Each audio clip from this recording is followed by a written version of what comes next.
really cool.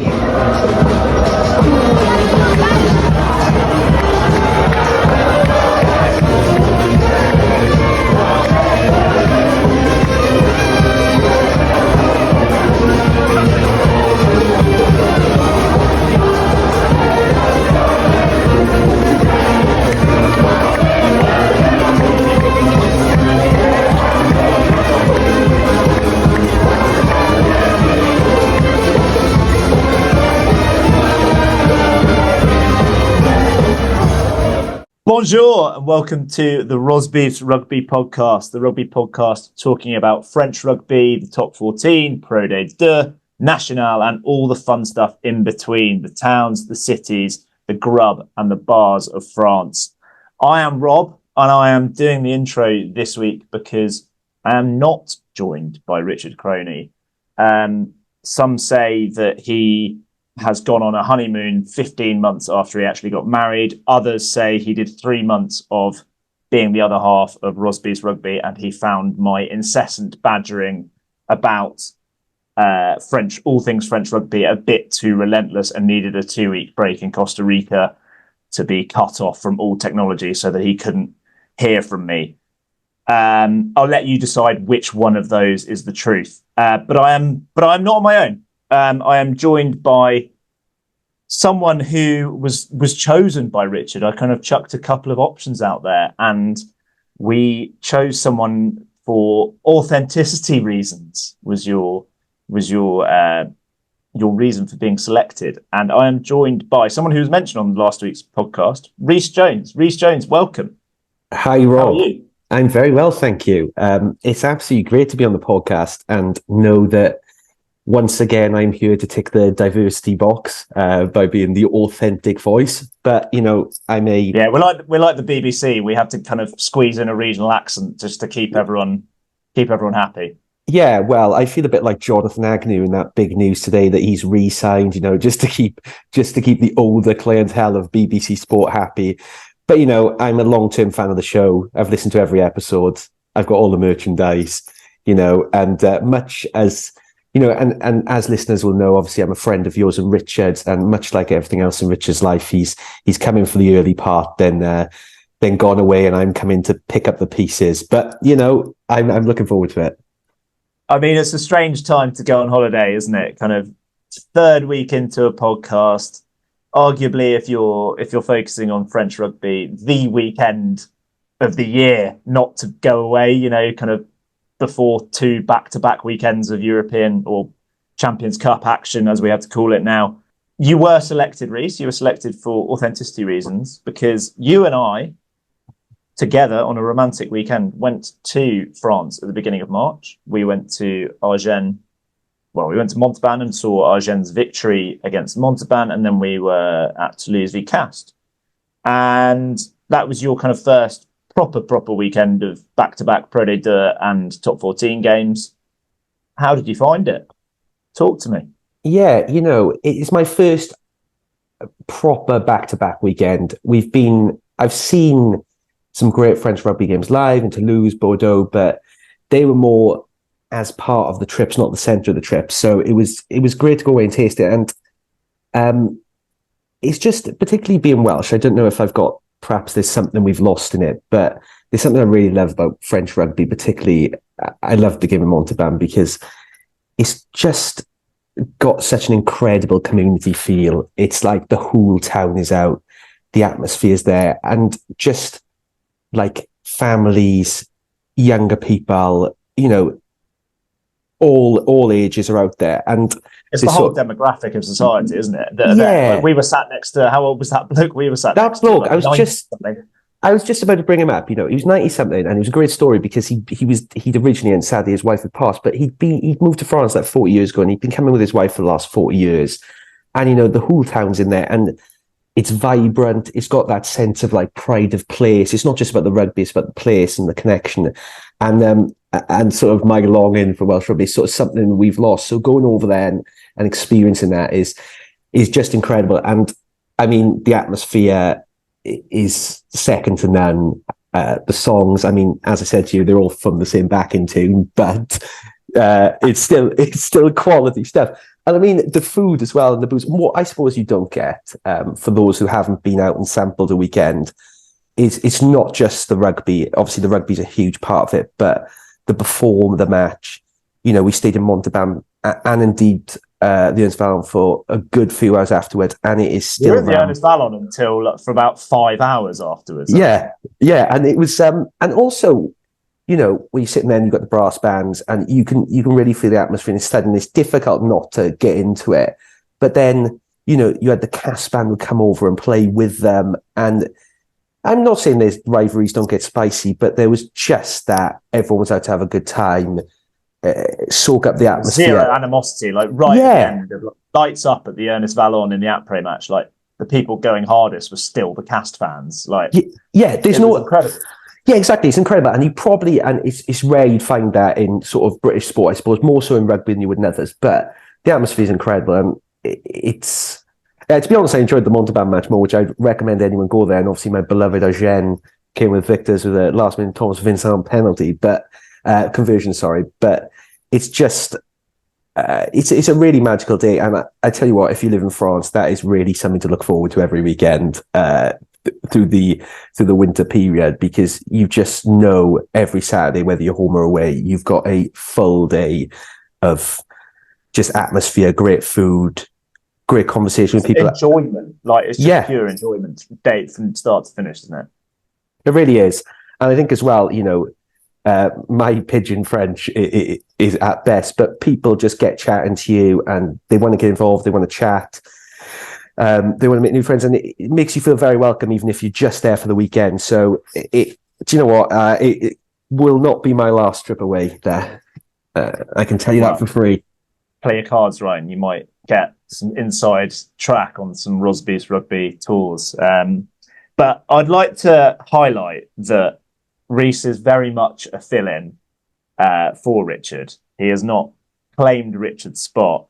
And the biggest giveaway of this was the fact that you fully, possibly more than anybody else, fully fell for our April Fool's gag on our social media accounts.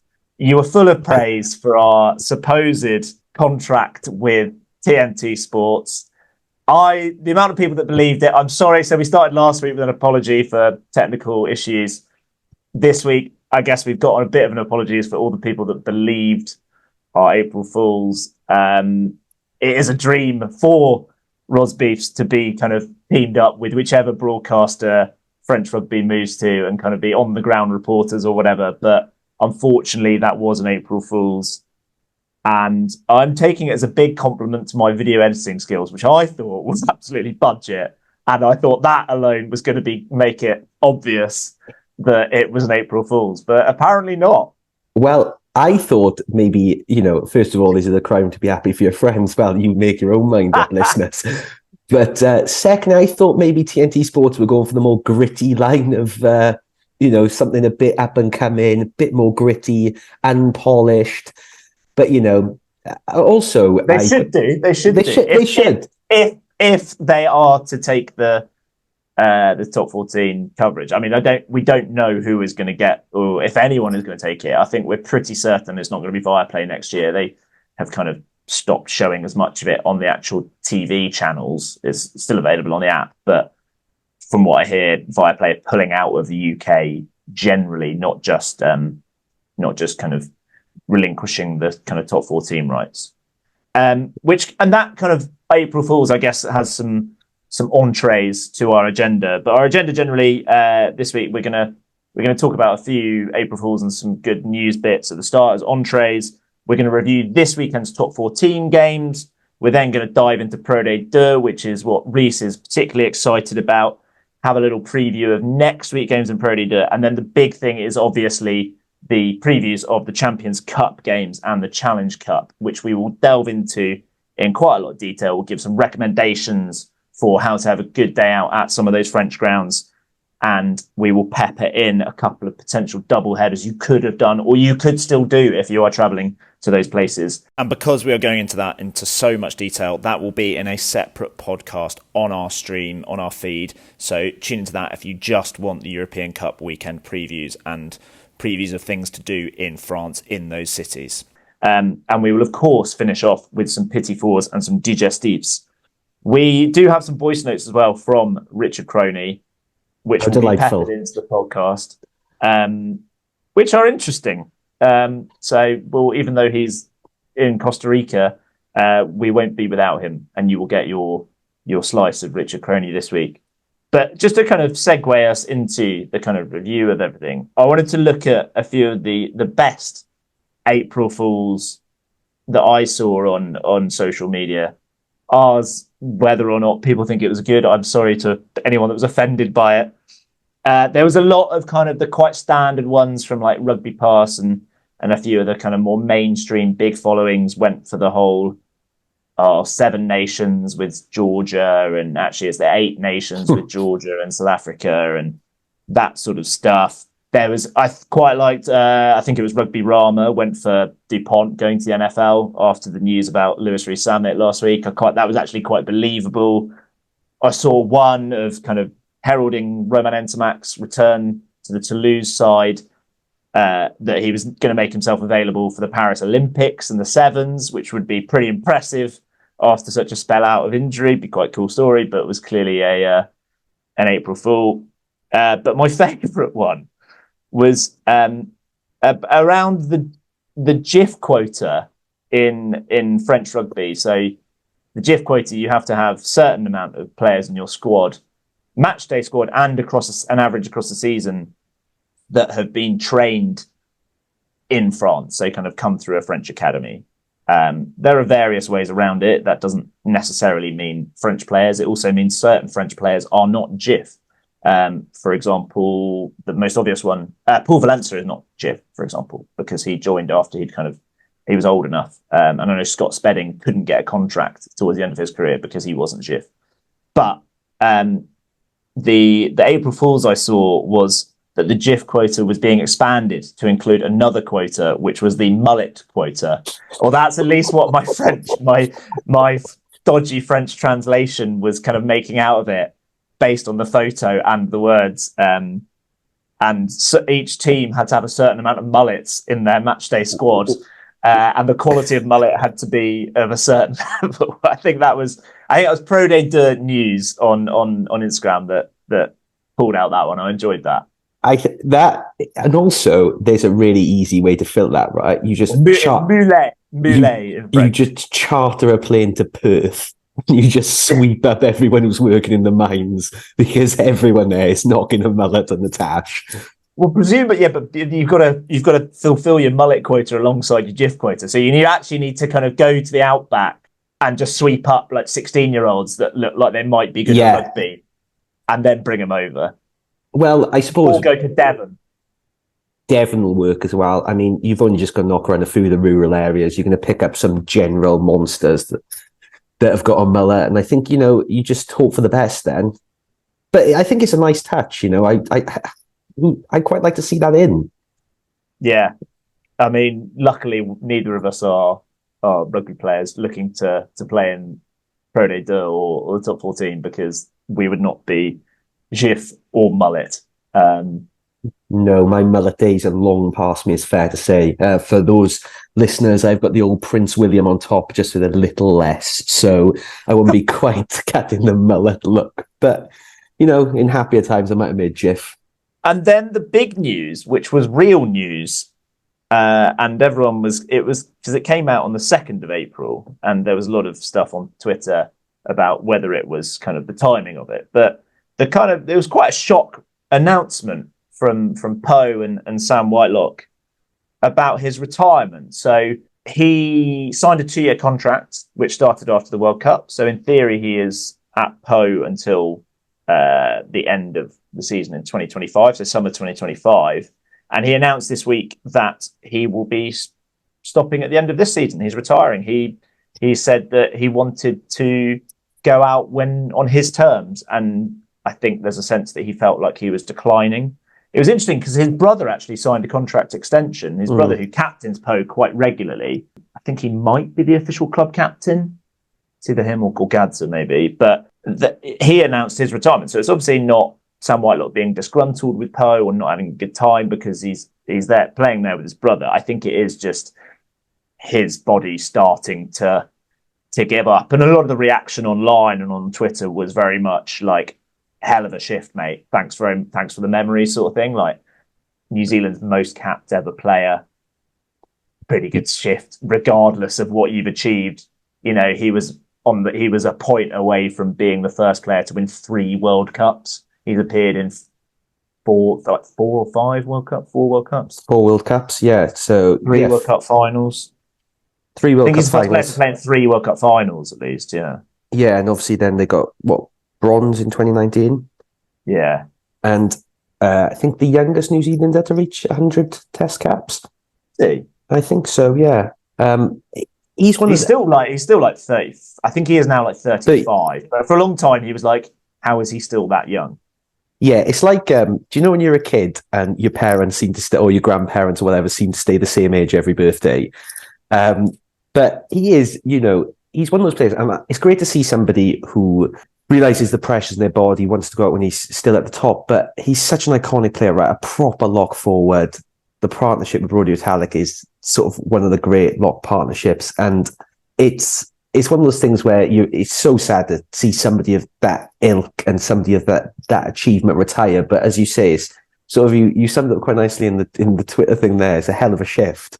It really is. He is a proper icon, not just of New Zealand rugby, but world rugby. And nobody loves a lock forward more than I. And he is truly one of the best. I think for me, as a Poe fan, as we discussed last week, there is a sense of shame or like what might have been because when the signing was announced last season, I kind of said in jest, Poe are going to win the top 14, which at that point when they were scrapping down in 12th, 13th was obviously fanciful. And then at the start of the season, we were top of the league at one point, and we've obviously fallen away. We actually had lost 4 league games in a row in Sam Whitelock's first 4 league games. But you bring someone of that culture into your club, and you expect them to instill parts of their culture and parts of their success, which is, he seems very much of that ilk. You look at what he's done with the Crusaders down the years as well, not just the All Blacks. And in one of the early games, I'm pretty sure they actually conceded a pick and go or a tap and go try from a penalty because he was busy kind of explaining how to set up a maul to someone, partly frustrated that people weren't on his level maybe. But I'm hoping that we kind of get the best out of him this year. And it's interesting because I was, as a Poe fan, and we're about to move on to the top 14 games, the glaringly obvious weakness in Poe's game is maul defence. And you think, who in world rugby would you? I mean, Scott Cummins from Scotland is obviously number 1 maul defender, then probably Richie Gray, and then probably Johnny Gray. But Sam Whitelock's pretty high up on the list of people you want defenders setting up maul defence, setting up mauls in attack, all of that kind of tight 5 nuts and bolts. He's your man in world rugby, really. So it's a bit of a shame. I'm pretty sure we've got Joel Kapoku coming at the end of next season, which is kind of cool. I'm hoping Sam Whitelock stays around a bit, but if not, let's kind of get as much out of him while we can. We've got a couple of young locks as well, Hugo already. But on to top 14 games. The game of the weekend was Toulouse v Poe. 100%. I mean, the storyline of this game, like the kind of flow of point scoring was crazy, really. Sorry, I was going to say as well, 31 is proving to be a pretty unlucky number for Poe. 31-28 versus Clermont last week, or 31 and then 31-29 versus Toulouse this week. But what a game! I mean, Tony D at 10, Intermac back, last minute try, interceptions. Like it had a bit of everything in terms of flow of points, in terms of just drama. I think to get as close to, needing a try 2 minutes out from Toulouse to at the Stade as well on. That's the Poe Instagram account was very much like brave effort. Like there won't be that many teams getting close to, 2 minutes to go in the lead at Stade Valon again. And as you said, Dupont was playing. He started at 10. They then made the most of the rolling subs rule, which is you can go off and come back on, but you can't come back on in the position you were on before, which when you've got a bloke who is the best 9 in the world and he started at 10 is quite handy as a replacement to come back on at 9 when you've replaced him with France's first choice fly half. Entrées came on after about 55 minutes, I think. He looked okay. There were flashes of the Romain Entrées we know, but he looked rusty, which is understandable. He didn't look quite at his best. He looked a little bit bulkier, let's say. His hair was looking thick and lush, and he was looking a bit thick and lush, which I think is quite understandable with any player that's had a big knee or leg injury. They do tend to kind of come back a bit bulky. We saw it with Owen Farrell. We certainly saw it with Johnny Bairstow in the Ashes, didn't we? Maybe it was those pints we saw Romain Entrées chopping in the Innsbruck. I was trying to think, was he drinking? Was he drinking? I'm pretty sure he was. Some Pierre Peck in the après match. He was tucking in. But he got a lovely reception, and you kind of remember that. I was kind of like, God, do they love this bloke? And then you kind of remember that he scored an absolutely unreal try at the death to win them a top 14 title last year. So I think that's kind of fair enough. Po were great, though. The guys that I love watching are with the same guys. They're the same guys every week. Like Gaetan with an unbelievable line for that try. And the pace. I was going to bring this up. That try has just got it all. Like, great ball.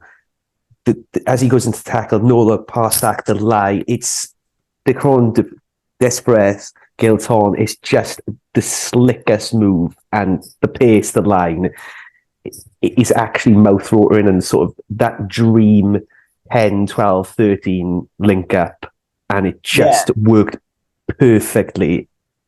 You just don't imagine many defenses stopping that, and regardless how well he set up, it was just so perfectly executed. And I saw it was fourth in try of the week, and I was like, it just felt like number one to me for some reason. Yeah. The Decron at 12 is, he's never going to play for France, but I liked watching him play. He just was so straight, fixed everything so dead straight, and that was just a great example, like out the back to Desprez. That angle from Garton. The other man, Teo Atisogbe, he's been a little. I've started to doubt him over the last few weeks. He's been a little bit shaky defensively. I think when we were in the bar, we caught the end on Rugby Plus. Yeah. In the après match at Stade Valon, there was some particularly kind of uninterested tackling of Makalou from Teo Atisogbe, but he was brilliant in this game. Like his kicking was brilliant. Under the high ball, he looked great. He got an interception. He set up another one. He scored 2. He set up another one with a massive kick and then just haired after it and put so much pressure on. And that was the try that put Po in the lead towards the end. They really was a valiant effort, but you just can't. It's so hard to hold on against that Toulouse team. It was kind of Miafu hammering away, Willis hammering away. The caliber of player they have in that forward pack. Just you've got to be so good for so long to keep them out, and ultimately Toulouse just had enough towards the end, and Po just couldn't quite hang on. Would it be fair to say, and Toulouse probably one of, if not the best attacking side in Europe. They've got that fantastic forward pack, and I don't know if I'm being a bit mean to Po here, and obviously I really do like them, but feel a couple of tries were a bit of a giveaway from Toulouse as well. That last try was pretty rogue. I mean, the Atisorbe's second lobbed it in his own 22. Yeah. And this Atisorbe's second try, it looked like Toulouse were going to score, and then there's the interception, and taking nothing away from Po at all. But they sort of took a couple of, and fair play, they took a couple of chances, but whether it was ever really in doubt, I don't know. Maybe I'm being a bit mean, but you get in an away performance in any sport, really, you have to kind of take your chances in that sort of environment. On the Atisogbe intercept, he got one last week, and it's kind of like, I'm not going to compare him to Brian Urbana, but you kind of like, oh, this is just a quick guy who catches the ball and it's poor attack. But actually, when it kind of happens regularly, you do start to think, well, maybe this guy is actually a really good defender and he's just good at picking him out, and that's why they score. I think, I mean, they're the fourth team this season in 10 games to deny Toulouse an attacking bonus point at home. So Toulouse scored 5 tries, Po 4. So not enough of a margin for Toulouse to get that attacking bonus point. I think ultimately they finished the game with both halfbacks and a fullback who played from the France under-20s this year away at Toulouse, and you lose by 2 points. So no one was expecting a Po win. So like Toulouse were always, well, maybe they were always going to win it, but I think that relentlessness shone through in the end. Should we have a quick break? Yeah. Just before we go into the other top 14 games, and we'll be right back with all the rest of the action.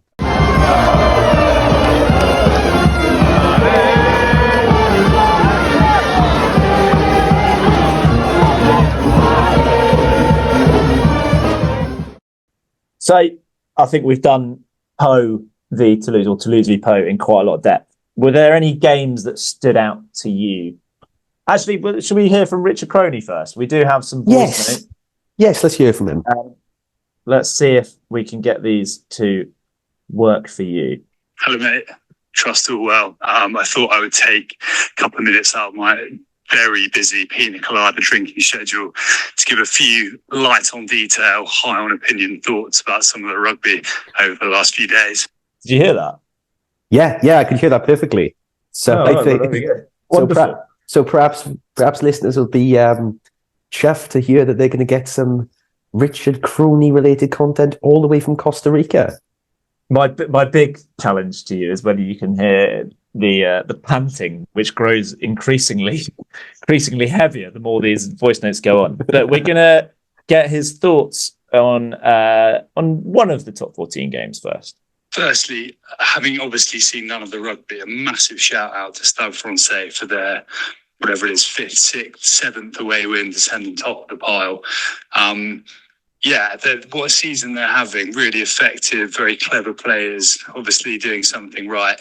I don't know if having or not having one of those sort of French rugby cathedrals as your home ground makes a difference, but clearly they're a level above at the moment in terms of getting away wins. So big raps to them, big raps to Joris Sigons with the boot and bringing back the drop goal, or continuing the rebirth of the drop goal as well. Interesting. It was Stade Francais' 6th away win of the season, and that is a large reason you'd have to think as to why they are top of the pile, because as we know in French rugby, away wins are not that common. But actually, I think that's a bit of a misperception. But 6 away wins is seriously impressive, even at 13th placed Montpellier.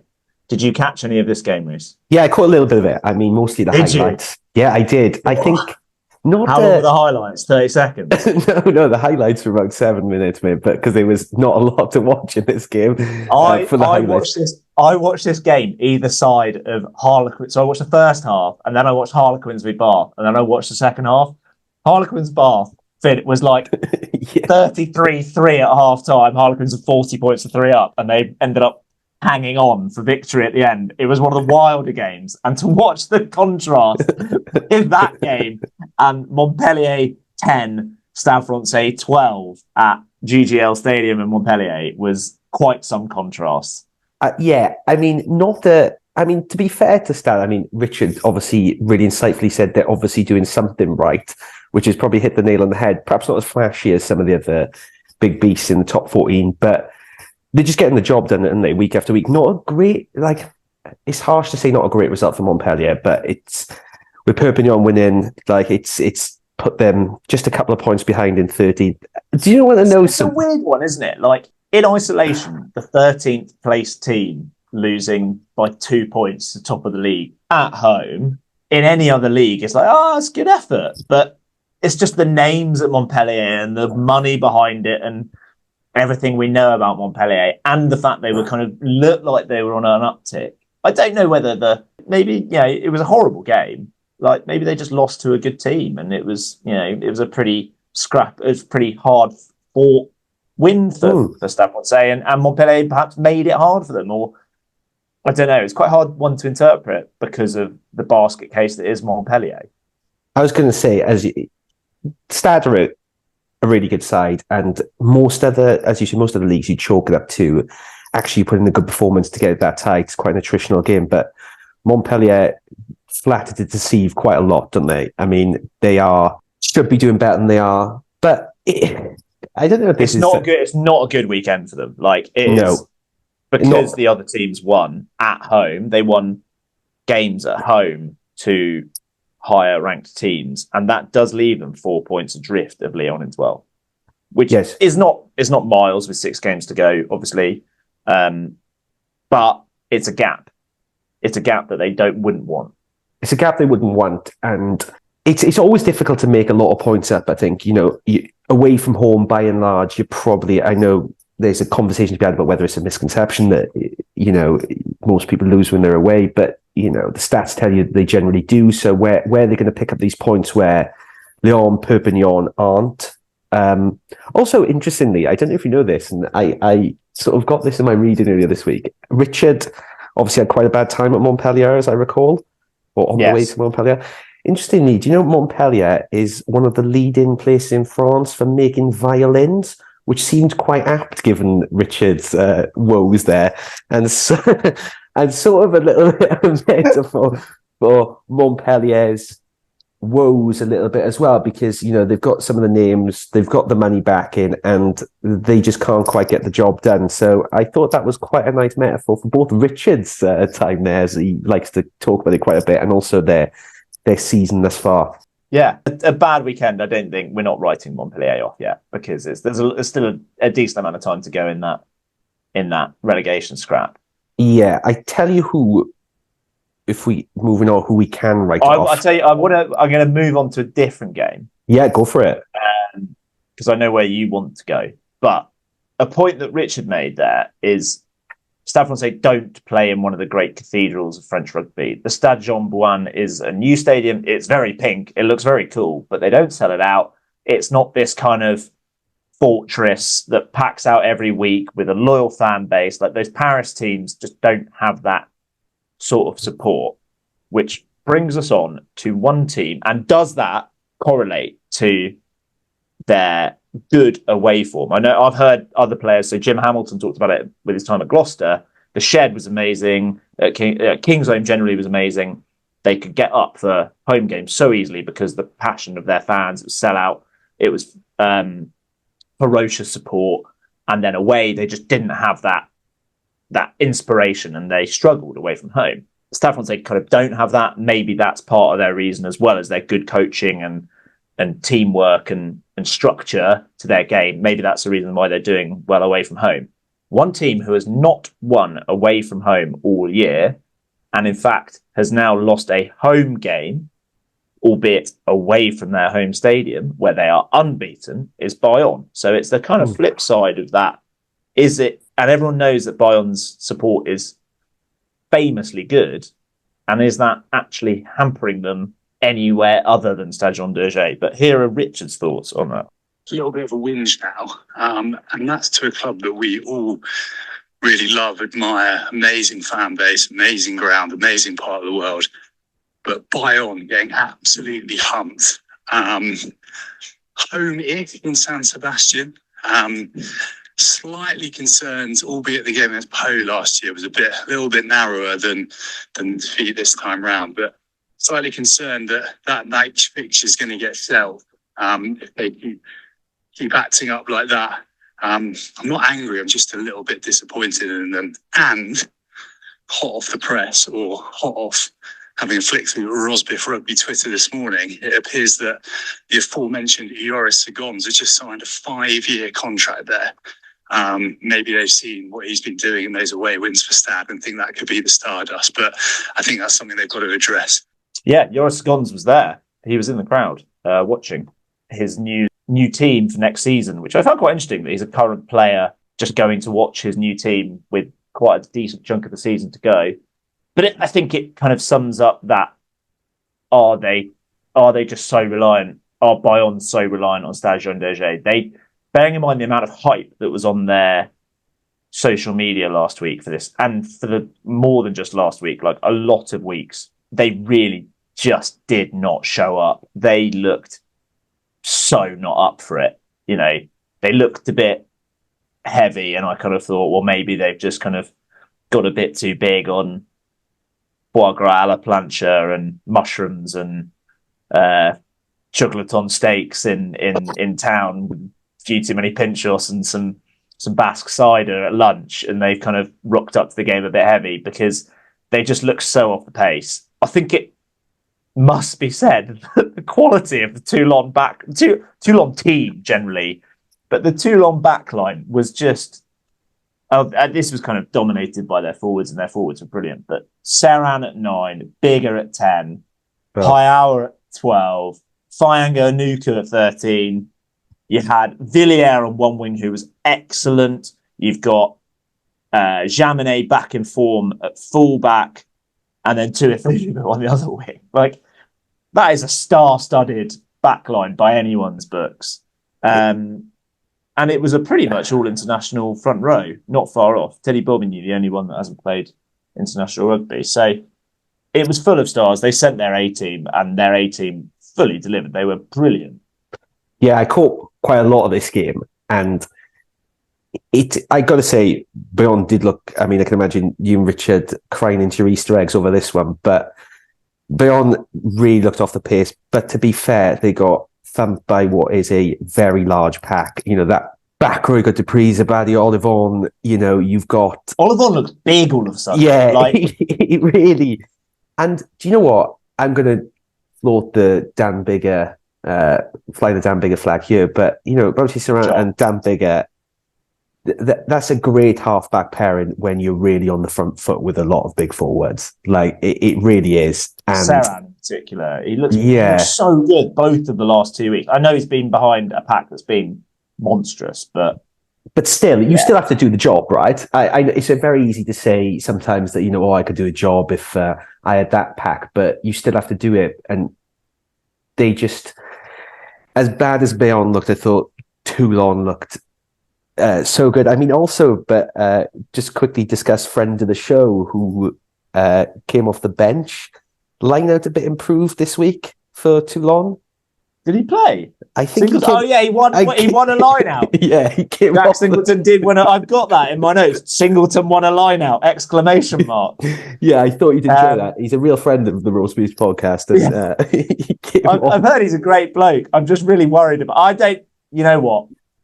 Line out mistakes are not the hooker's fault more often than not. I think it's more to do with the communication from the rest of the forwards. But the line out was better, which it should be, because they've got Olivon and Abadi and Ribbons. I thought Jaminet was brilliant. He actually kind of very much in the same way that for France we sometimes see Thomas Ramos play more of a playmaker role than Ntamack or Jalibert. I think Bigger was actually relatively quiet. I think that because he was kind of Serran and Jaminet did so much. Yeah. Jaminet was fantastic. And it's great to see him back in. He's a great player, but it's great to see him back in full flow. You know, obviously a little bit out of favour internationally. But when he was bad, he looked bad early on in the season. Yeah, which is nice to see him. Oh yeah, you've got 100%. You can see why that is, but it's nice to see him back in full flow, playing with loads of confidence and being a team that, on their day, are pretty unstoppable. A few slightly left field takes on this game. Yes. Well, first of all, in the Stade Francais Montpellier game, we saw a scrap between Macalou and Valença. They both went to the bin, and I always find it fascinating when you get former team, and they are very recently former teammates. When that happens, I'm always like, "What has happened?" Like, love to know what's been said there. But last week in Castres v Racing, we saw the battle of the necks between Levan Chilichava and Camushat. I think this week we saw the battle of the designer facial hair, or just the best looking men in world rugby, because we saw Charles Olivon have a little bit of a scrap with Maxime Machenaud. I don't know where my loyalties lie in looks, in facial hair, in that fight. I think it's a tough one to call on every level. It's Olivon, obviously. I think it's probably Oliver. It's got to be. He's an Adonis. He's an Adonis. He's the man you want to be. A couple of other kind of points. With decent amount of alley in this from the touchline, quite enjoyable. There were a few camera shots, and Richard, I'm sure, will be disappointed to have missed this. A few camera shots where you could just about see what was on PM in Yoni's clipboard. It looked to me like just a blank table, like a table was there, like a template, and it just had no words in it. But was it just LA? Oh, probably, yeah. Whatever he's done in the last few weeks has worked. Oh, he told them to stop smoking. That was it. He banned smoking at the club during training, like during the Six Nations, and since then that is 50 points and thought it's true. It was in the media, and it was leaked from the squad. So there's been some sort of like snake on the inside of the changing room that's released that to the press, but it came out. And Toulon were not happy. Mignoni was not happy that it had come out. Well, no wonder there's a snake. They banned smoking. I mean, for those who haven't been, I mean, when we were recently in France, people actually, this is no joke. So say if you're on your train in the morning, it stops at the station, on its way through to the final destination, people in France just hang out the side of the doors having fags. So at station stops. So cigarettes to these people is like breathing air. And to ban it is the most. I can't think of something more, against the old libertaire fraternity. It's very. Well, maybe it's worked. The other coach watch, Gregory Petit for Bayonne, looks like I was trying to think like, what's the vibe I'm getting from Gregory Petit, and he's got a very gruff voice. You really hear it. Over the mic, and a lot of pointing. Like sometimes he's just not saying anything, but he's got the air of like the dad that is now mid-40s, and the dad was, the best player at the rugby club growing up, and was the star player in whatever team he played in, and he's kind of now a big bear of a man, and he's watching his pathetic, scrawny young child trying to catch a ball and failing. He's kind of got that air of the very, very disappointed dad of like, I was good, why are you not good? You're no son of mine. Yeah, that sort of air on the touchline. He just looks very pissed off a lot. And that result for Bayonne does tip them back into a possible relegation battle, doesn't it, Reece? And there's a little bit of a swing that's happened in that relegation battle, perhaps, you think? Yeah, I mean, look, it's a bit of a swing. We can get onto the Castres game, but Perpignan really give them an absolute hammering. Perpignan and Castres are there on 45, Perpignan 44. Bayonne have dropped now, and they're only a couple. There's them, Clermont Auvergne, who again look terrible. We can get onto that, but Lyon, so they're right back down in it. There's been a bit of a swing, but it's a bad result for Montpellier, as we said, but Bayonne are right back in it now. Because they're not winning any away games, and then they take a home game, which could be vital. So apparently, the reason Richard was worried about them losing that game, I think there's a lot of cultural significance for Bayonne with that kind of Basque connection. Like when we were in San Sebastian before we went to Bayonne the following day, there was a lot of talk. There was a lot of people from Bayonne that had come across the border for that kind of La Tamborada Basque celebration day. It's also like double the gate, so it's a lot of money, and they've got to pay Manu Tuolangi's wages next season. And if you get another 20,000 fans, like they sold it out, which is, I think the Real Arena is like 35,000. Stade Jean Daugé is about 16,000. So you're doubling the gate. That could in itself be paying the wages of like a Manu Tuolangi for next year. It could, 100%. And obviously, you've got to take in the financial considerations, especially when sometimes you don't have as much firepower as some others do in the league. But equally, if it costs them, if it costs you, top 14. Yeah, especially when they're as poor away from home as they are, and if they lose that piece at home, where that's their little fortress. That's where they're winning games. That's where they're finishing 8th, 9th. But then you're being dragged down into the relegation places because you can't get going outside your own stadium, even if it's somewhere that is very culturally linked, very closely linked in terms of geography, then what's really the point of the extra cash if you're down there in Pro D2 and you're still, obviously they'd be great down there, but it's obviously that's what one you have to balance as like a chief exec or when you run a club. But the money, extra wages isn't going to do you any good if you're not in the top 14. And if they can't win at home, then it's not going to happen for them. So there's got to be some answer somewhere, but without sort of fortress, it really looks like they get themselves in trouble, and obviously we don't want to see that. So they're going to have a real think about. I don't know whether some of this is you mentioned it earlier, where you get that sort of home crowd, and it feels like you're in a battle, you've got everyone behind you, and we've all been to those stadiums where it is visceral and you can feel everything as a player and as a fan, and perhaps it is difficult away from that. But either they're going to have to find a way to get over that. In San Sebastian, or because it's more difficult away from home, or they're going to have to really rethink, because they're not going to. If you can't win at one of your home grounds, whether you have one or two or three, then you're not going to make it in the top 14. It's just it's a great thing. It's really strange. It's got to be an emotional thing, because they've got a very pragmatic game plan of big pack that does a lot of mauling, a lot of pick and going, great maul defence. Even in this game against Toulon, they've got good halfbacks, very experienced old heads, if it's the kind of pairing of Machino, or in this game it was Ruet, who's 35, Spanish international. You've got Cami Lopez, one of the most experienced 10s in the top 14. If they're still not getting you results in those sorts of environments, it's got to be something emotional. They just look so off the pace.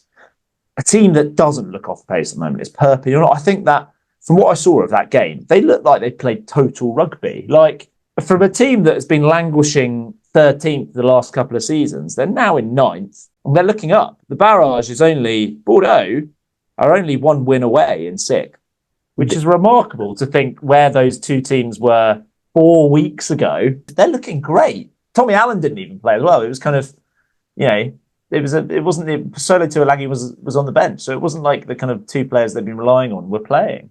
No, and I think it's 3 wins on the spin for them now. And they did look dynamite, to be fair. I mean, there's a few standout players for them, but I did think there's some excellent tries, ball in hand, movement, pace, the lines they were running. They did look top dollar, but equal to that. They looked a team playing with confidence. They really did. That's what they look like. Every time, and I know this is sort of a cliche and a bit simplistic, but it was one of those sides. Sometimes you see them every time they've got a ball in hand, they look like they're going to score. And there's a freedom to it, there's a fluidity to it, that sometimes when you watch that and you're like, wow, it's just clicking. But equal to that, I thought Castres were poor. I know they're bad away from home, but I mean, I like Poplar, but there was some sloppy discipline for the yellow card when you don't really need that when you're under the cosh. I think as good as Perpignan looking forward, I think Castres got caught out a lot, out of position, not holding the defensive line. A couple of times people rushed up and didn't take man and ball and just left gaping holes in the defence, which Perpignan really tucked into very well. But it just felt that Castres really were off the pace. It was great. They stunning first try, by the way. But apart from that, it felt like there were a lot of Fijians in this game, and it was sprinkled with some Fijian flair. It really was. There was some stunning Fijian work in it. It was Castres a bit of a weakened team. Like Petit started at 10, who I kind of completely forgot, but was the starting fly half for Fiji in the quarterfinal against England in the World Cup. But it's only his second start in 4 seasons at Castres. So I think that shows pretty much where they were with their team selection. Very kind of French, let's just send a weird team away from home. Similarly, Bordeaux sent a very weird team to Lyon. Lyon had got a great home record. They looked great. Great pack. But Bordeaux also started with Ben Tapawai at 10, who I looked back, he's 35. He has never had a professional start at fly half, which is mental. They had Zach Holmes on the bench, so I don't know what's going on there. we'll kind of look at next week in a bit, this weekend coming up in a bit, what's happening with their fly hard situation and kind of what they're going to go for against Saracens. But Lyon are a good team at home. Baptiste Couilloux scored his 11th try of the season. But anyone he was in the France World Cup squad, he then got injured. So I don't know how many games he's played, but 11 tries is great. And if you see him on the score sheet, Baptiste Couilloux scored a try, you think, well, that's classic 9 try. His try, he was in the middle of a maul. He was basically like playing as a hooker. That was incredible. Like it was motoring. It was absolutely on wheels with some.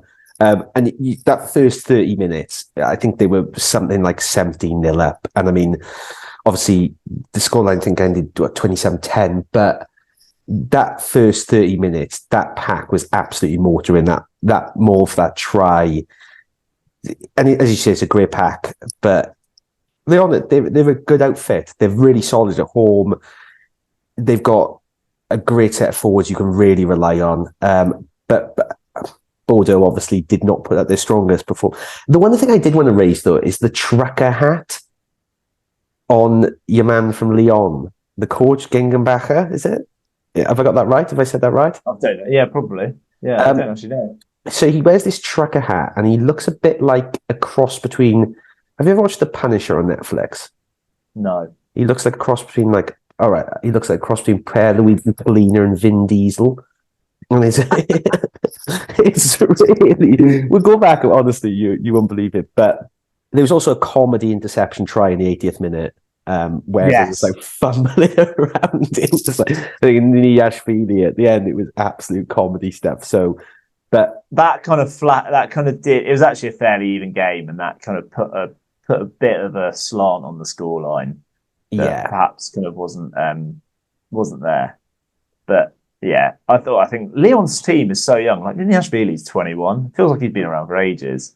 The other game that I'm talking of people playing out positions and halfback issues, Racing against Clermont. So Racing scored in the first 35 seconds. Henry Arundel, no one wanted to pass him the ball. Gail Fickou had him on the outside, saw Nolan McGarrick on the inside, Henry Arundel on the outside, and thought, he's French, I'm giving it to the French guy. So even Racing, with the guidance of Stuart Lancaster, don't want to give Henry Arundel the ball. But McGarrick injured his shoulder in that try. He got tackled kind of within 30 seconds, went off for the rest of the game, which is interesting because they don't really have a backup 9, although Antoine Joubert has played 9. He is their backup 9. He went into 9.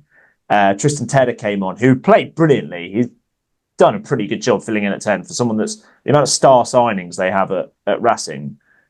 He's kind of runs below the radar. I thought he was brilliant. His goal kicking was good as well. But Gibert then went off injured, which is big for them because they then haven't got a 9, and I don't think they've got one next week. So they're going back to potentially having Max Spring a fullback at 9, or they go for what they did this week when Juan Imhoff in his last ever game at Paris La Défense played at 9. And on the commentary, they said he's never played at 9. However, famously, I'm going to test you on this.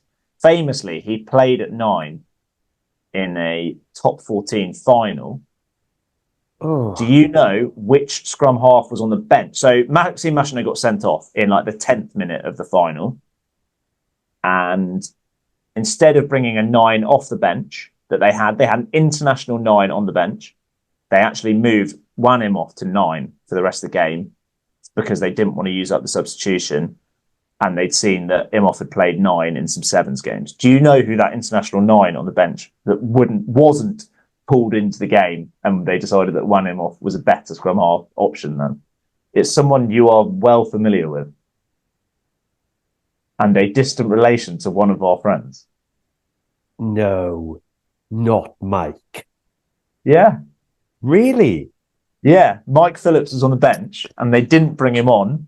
They might have brought him on eventually, but they played him off at 9 and they won the top 14 final in the Nou Camp in 2016. Is a stunning stat. I mean, maybe they were worried there was a taxi driver playing for the opposition and Mike Phillips might want to fight, but I mean, it was, wow, that's a great stat.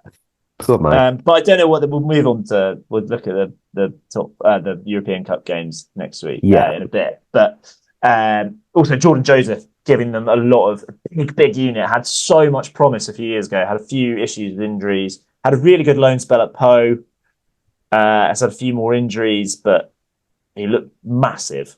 And I'm not talking about the moment where his shorts nearly got pulled down and we nearly saw his front.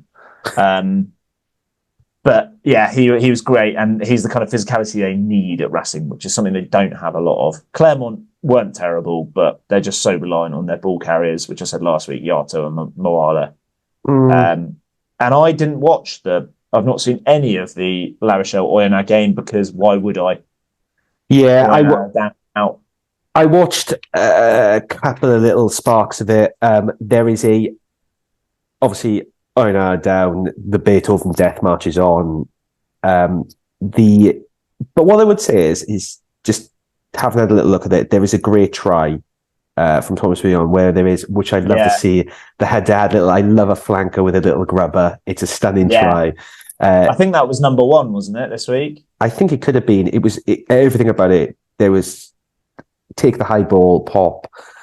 Great. I love to see a flanker just there with it being pop, running a great line. Grubber, obviously, Wales being famous for its great back rowers, great footballers. What I would say is, though, I think it was early in the second half, La Rochelle were obviously absolutely coasting in the first half, and they really took 28-0 up after 29 minutes, weren't they? Yeah, and they really took their foot off the gas in the start of the second half. And to be fair, Oyonnax punished them. I think they scored 3 tries within about 15, 20 minutes.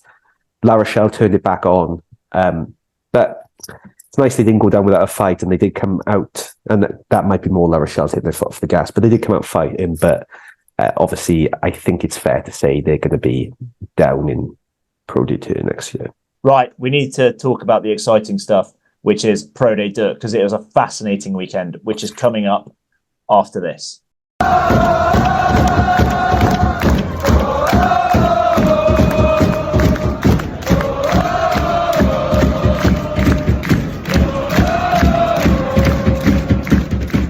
Right, Pro D2. Reese, you are almost, after our excursion, almost more of a Pro D2 fan than you are a Top 14 fan now, especially as your beloved Argennes play in Pro D2. What did you see this weekend, other than the fact that all games were settled by 4 points or less in every fixture, which is crazy? Other than that, what caught your eye in this weekend's Pro D2 fixtures? Yeah, well, what a stunning weekend. It's a couple of things to take away. I think at the bottom end of the table, it's very hard to see. Obviously, we've got Rouen, who are basically down. Montauban find themselves in a really big hole now. They lost to Dax at home, even though the boot of a friend of the show and great fly half, Rosbifs, smashed 19 points. It's really difficult to see them. He had a decent game at fullback. Yeah, well... It's wild, given how he played when we saw it. Yeah, considering it was one of the worst end performances I've seen. But that said, they've got a horrible run-in. That was their easiest home game that they've got remaining, really. They've got Nevers at home, they've got Vannes at home, they've got Mont-de-Marsan at home, they've got Clermont away, they've got Provence away. Really difficult to see how they come out of this intact. I thought there was... Mont-de-Marsan Brive 22-all. What a game! And I think last minute try for Brive. Yeah, last minute try for Brive. Do you know the thing about this week is there is so much in the last couple of minutes. So also Nevers, Valence Roman were losing 13-12 with 1 minute to go, and Van der Merwe got a red card for Nevers in the 78th minute, and Valence Roman's kicked a penalty to win 15-13. So that's one of the few games I haven't seen anything of. That's wild. So it's a wild finish, which would have been obviously a great result for Nevers, which would have put them above Mont-de-Marsan and maybe 4 drift of Provence, but it would have given them I hope I'm right in saying this, but a 6-7 point gap between 7th, which would have been pretty big for them. given how tight it is down the bottom, at the sort For of the barrage, yeah. the barrage at the bottom end of that going up zone. Again, there was a few last minute things in there. Grenoble came from behind in the last 15 at home to win 21-18. So I think there was a lot of last minute action. That was a pretty even game, that, for Saxby. A man that we mentioned in our Pity Fours last week, George Tilsley, made his debut, disappointingly for Saxby, but he actually made a really nice, powerful run through the middle to set up their first try, and he looked quite good, which is hard to digest. But yeah, just a couple of breakdown pens in front of the sticks cost Saxby in that game. The barrage is an interesting that Dax away win at Montauban is actually, it puts them into sixth, which is quite amazing for a promoted side. And it leapfrogs them ahead of Brive. Brive, who we sort of had a little WhatsApp discussion about this, and Brive, I think, will make it into the playoffs. But they've got a lot of good players, they've got a lot of money, and I do wonder a little bit whether they should be a touch higher up in the table than they are. They should be, yeah. They had a stinking start to the season. And I think I had an interview with Danny Brennan, kind of said they kind of, basically through arrogance, really, they kind of hadn't quite prepared themselves for how tough Pro D2 was going to be. I think the thing on Brive, so Carbonneau, who scored the try at the end, started and looked full of running for that try at the end, but they finished that game 22-all away at Mont-de-Marsan, a tough place to go, good team, placed above them in the league. They finished that game with two 19-year-old halfbacks. Tom Raffy kicked the conversion. Carbonneau was captain in the under-20s for France for a lot of the games in this year's Six Nations. They've got Ferté, who played 15 for France in a lot of the Six Nations games. He was at 13 as well. So to have two young halfbacks steering the ship away from home in a tough place to go and get a draw, I think they've got Pau and Brive are the two teams that seem to be churning out quite a decent amount of really young players that look like they're going to be the kind of spine of the team well into the future. And that, as much of the big bucks of signing Moriarty and Courtney Laws and the like, and having the big money coaching staff at Brive, that kind of youth system is positive for them. Yeah, it's really positive. And having Courtney Laws, Moriarty is only going to add to that. You've got those players with, Moriarty, good solid 8, but good international experience. Courtney Laws, I mean, all of that experience is coming into those Brive youngsters, which is only going to make them stronger. They also went to Mont-de-Marsan, which is the host of the world's largest flamenco dancing festival outside of Spain. So that's one for listeners to travel to Mont-de-Marsan for. And Rob, you're a bit of a dancer yourself. But just wanted to dance on quickly. Well, I've wanted to go to Mont-de-Marsan for a while, and now that I know that, Reece, that's rocketed up my wish list. Well, there we go. It's straight up to the top now because Rob can cut a couple of shapes on the dance floor. Very, very able. But dancing But dancing across, I won't say anymore. All above board. Dancing across a little bit to my recently beloved Agen, a very tight win at home against Rouen, who were bottom of the table. I think this one, though, I managed to catch a couple of highlights of this where I think Agen were mostly in control of the game. It looked that way, didn't it? Yeah, the boot of Thomas Vincent, obviously, very, very settling for us Agen fans. But also, I think they were pretty good in the pack. I think the Rouen try came pretty late on in the game, and they seemed to hold up well. So I think Agen have had a decent little run. They've got a couple of wins on the bounce, and that keeps them really in that sort of barrage point and they've got a big game coming up next week against Colombia, which are away from home, but I think that's 8th versus 10th. But it's a hair between Dax and Agen. There's really not much in it now. And Brive, yeah, indeed. So you got Dax, Brive, Colomiers, Agen. They're all, and even Grenoble. And it's not. I think Colomiers will slide down a little bit. I think it'll be an interesting game, that Agen Colomiers one coming up next weekend.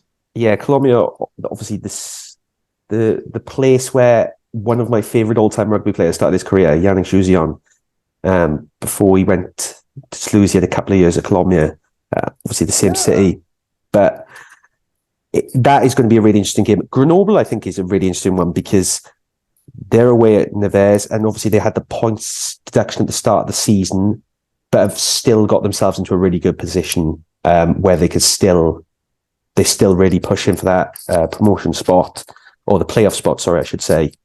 And there's some really tasty games coming up next week. Rob, is there any you think you've got your eye on? There's a couple of beauties, but what do you think? Brive on Thursday night. Brive love a Thursday night game. They seem to play a lot of games on a Thursday. That's a big one. So that's 6th versus 7th. A point separates them. And 6th being obviously that barrage spot gives them a chance of promotion. That'll be interesting to see where both teams are at. Colomiers Agen, I think, that's the test of Agen, really. Like, can they go to Colomiers and get that win? From a personal perspective, Saxe V, yes, Montauban have got a tough fixture away at Provence, but Van going to Saxe V, Stade Chanzy, can they get something? Can they get a win? You know, they beat Provence at home. Can they also beat Van at home? Feel like a home win in some of those home wins those home games they've got in their run-in against the tougher teams. I think they've also got Béziers at home at some point. They can pick up a win against one of those. It is a real bonus for them and will help them stay above Montauban. But I think the game of the round is probably the Dax Brive one, isn't it? Yeah, I think so. I think those are. I think it's a test for Dax as well. I mean, they've done incredibly well considering they came up last year, and Brive, really good side, and that's 6th, 7th. It's a mouth-watering clash, particularly for a Thursday night. For those purists out there, can you imagine anything better than on a Thursday night? You've just finished work, you're heading down to Dax, and you've got also it's one of the beauties of Pro D2, the fact that they've got that Thursday night protected game for the TV audience as well. Just imagine coming home 8 p.m, tough day at work. You know, you're tucking into. You've had a couple of pints after work, and you just sit down, slump on the sofa. Epic game of rugby on a Thursday evening just to ease into the Friday. Very, very nice. I just wanted to touch on some of the teams coming up from National and how things look there, because there are 2 games left in National. So we got correspondence on TikTok at Rosbifs Rugby on TikTok to correct us to say that there is actually an access match newly introduced this season in news that hasn't made its way over to the UK, but do a bit of research, Rob, and get better at French, and you might see that there is a access match between the 15th place team, which we reckon is going to be Montauban, and then the loser of the playoffs in Pro D2. So the National, and the National playoffs follow the same format as Pro D2. So in National, Nice, which would be a nice little addition to Pro D2, give you another option.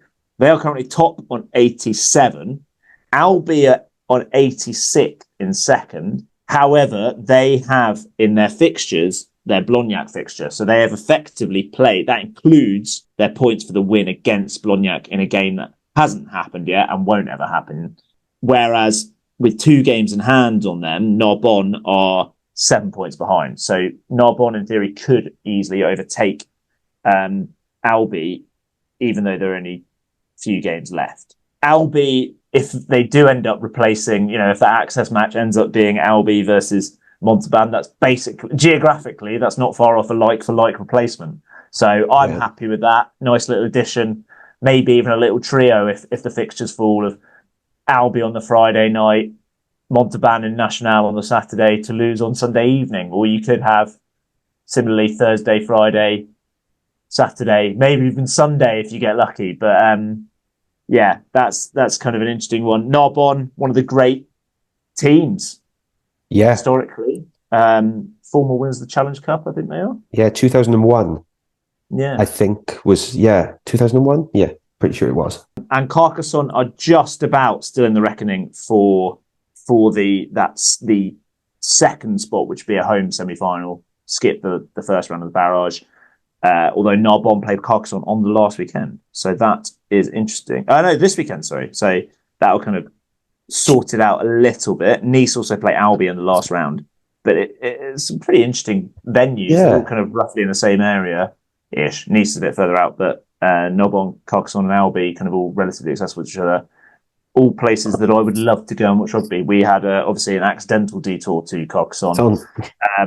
And I've seen everything I need to see of Carcassonne, apart from the Old Town, which is the main highlight, and their rugby ground, which I presume is the second highlight. But other than that, I've seen enough of Carcassonne. But I'd love to go to Narbonne and love to see them back in Pro D2. Do you know the Rocky Elsom story about Narbonne? No. Right, so you can enjoy this. So, first of all, Narbonne, I've got a bit of an interest in because the Welsh legendary lock and Neath lock, where I'm from, Gareth Llewellyn, went to Narbonne after he finished at Neath, as did interesting Brian Redpath of Cameron Redpath. But Rocky Elsom finished former captain of Scotland. I think he was probably famous in his own right rather than as good as Cam Redpath is. Well, yeah, I know. I'm trying to bring it up to date for the modern viewer. The TikTok viewers, yeah. The TikTok viewers, for some of those who might not have seen Brian Redpath in his prime, like you, Rob. In the 90s, yeah. Yeah. Much like Nick DeLuca later on. So Rocky Elsom finished his career at Narbonne, and then he formed a consortium. Former Australian international. He was player of the tournament the year that Leinster won one of their Heineken Cups. He was unbelievable in 2009. A great player and bit of a legend. But anyway, he formed a consortium. A couple of people took over Narbonne with the aim of making them one of the powerhouses of French rugby. I think it was around 2015, 2016 when money is pouring in and they're like, wow, we're going to take this side and we're going to make them into one of the powerhouses of French rugby. Anyway, things might have been a bit earlier than that, but anyway, things didn't go so well. And there's a couple of really random tales about it. First of all, it all ended in a bit of a cloud with one of the lawyers of Narbonne suing the club because he stated that Rocky Elsom came in with one of their Tongan players at the time and started screaming, "Where's my check? Where's my check?"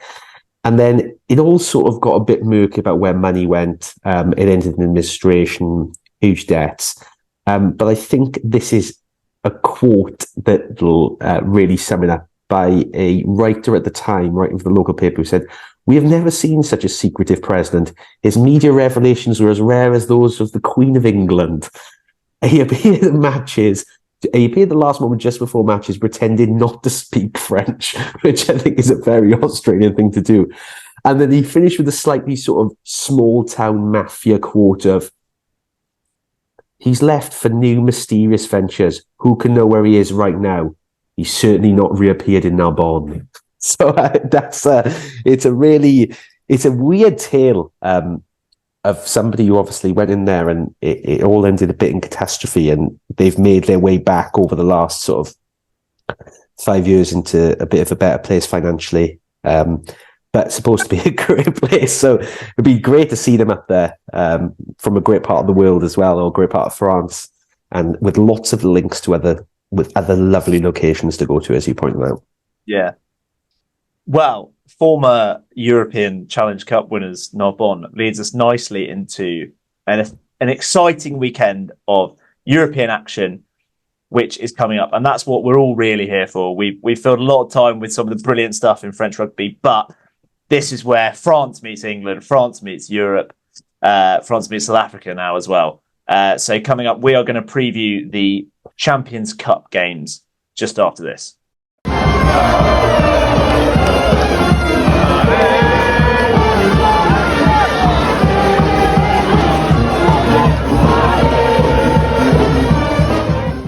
And let's finish it off with some Petit Fours, and we will get an interesting Petit Four, which I might require a little bit of explanation from our Costa Rican correspondent, Richard Croney. And finally, one for the Petit Fours. A guy called Sebastian Menard had popped up on Twitter, or X, I should call it, recently. And by recently, I mean in the last day, I think. Well, I looked yesterday. They are playing Montpellier I don't think it's this weekend. Maybe no, it won't be this weekend because it's European Cup, isn't it? But in a few weeks. Been given an allocation of 625 tickets to be, I assume, in a block together, which is pretty good going. As we know, the GGL, if it's still called that, very rarely sells out. Lovely ground, very row club. But yeah, hitting capacity is not often top of the pile. Sebastian Menard is the deputy mayor of Perpignan, and he has called out Montpellier Rugby Club for closing the ticket office, blocking online bookings, with an anticipated 2,500 Catalan wanting to get tickets for what you would assume, even though Perpignan now, looking up the table, arguably, is a real crunch fixture. So yeah, lovely little bit of a diplomatic play, some real skullduggery. Yeah, one to keep an eye on. Is he climbing a mountain in Costa Rica or something? The panting got heavier, didn't it? Yeah, well, sounds like it's quite some honeymoon, eh? But lovely story about some rogue goings on at Montpellier yet again. Just key game. No, we're only going to give you 625 tickets in our 18,000 seater stadium, which we can't sell out. Brilliant stuff. I have one pity for. Do you have any, Reese? No, I think one thing I did want to ask you though, talking about Montpellier and your other favourite thing. I'm going to bring some food into this. Have you ever tried Montpellier butter? No, don't think I have. Apparently, Montpellier has and I sort of wanted to bring this in earlier, just a little foodie thing. It is, as Scofield said, the only butter you can have with cold salmon, which is an awful thought. It's butter, which is Rob's favourite thing, mixed with shallots, gherkins, mixed capers, herbs, anchovies, and hard-boiled egg. So if you Not for you, Reese. No, it's really not for me. But if you're struggling for something this weekend and you want something, and you're sitting down to watch that Montpellier game as they're playing Ulster on Sunday, and you're like, what can go with my cold salmon? You can think, I'll really go full Montpellier, and I'm going to whack in some. You'll obviously pay for the most expensive ingredients and cook them badly, much in the way Montpellier do. But I think you're going to go for the Montpellier butter. Wow. Fascinating insight, that, Reese. I've one not necessarily cold salmon, but I quite like the idea of the Montpellier butter. I have all of my tidbits were all on the April Fools, which have dominated my social media. But I have one little news story that I saw involving Agen, Reese. Oh, wow. I'm excited for this. So, during the game against Rouen on Friday night, Evan Olmsted, second row, used to play for Newcastle. Did he play for Sale? I don't know. But he definitely played for Newcastle. Canadian. Got sin-binned. And his sin bin overlapped with half-time. And he didn't return after half-time, after his sin bin period was over. Which, obviously, knowing French rugby and knowing Agen, conspiracy. So he got yellow card in the 31st minute. So he should ordinarily come back pretty much straight after our time. Incidentally, Agen also had a yellow card in the 38th minute. He didn't come back after half time and kind of got replaced by the replacement second row came off the bench when his yellow card period elapsed. And this is a much better yellow card story than what happened with Ernie Herbst doing a 7-minute sin bin at the Stoop for Harlequins. Obviously, being Agen and being French rugby, rumours were rife as to what happened to Evan Olmsted at half-time. You know, was there a fight? Did he storm out? Was he actually injured? What do you think happened, Reese? Wife give birth. His wife went into labour, and he was... Are you joking? And the team manager informed him of this, and he was... during his sin-bin period, and he scooted off to go and see the birth of his child. I genuinely did not know that, but if you do not believe in God, then there is your proof. The sin bin, he's just felt that surge to do something silly, just to come off. As the baby is born, he's like, you know what, I'm going to dive over the top here at yellow. He comes off. The wife's giving birth. And what a happy, cheery Petit four and a nice warming digestif to wash it all down with, to finish off this week's podcast. That was a much cheerier set of Petit fours than last week's slightly controversial stuff. But well done for making it to the end of this. You can find us on Instagram at Rosbifs Rugby. You can email us rosbifsrugby@gmail.com. We're at Rosbifs Rugby on TikTok. We're at Rosbifs Rugby on X. And we are at Rosbifs Rugby on YouTube. Basically, at Rosbifs Rugby. Thank you very much for your time, Reese. You may make it back next week. But for now, au revoir. Au revoir.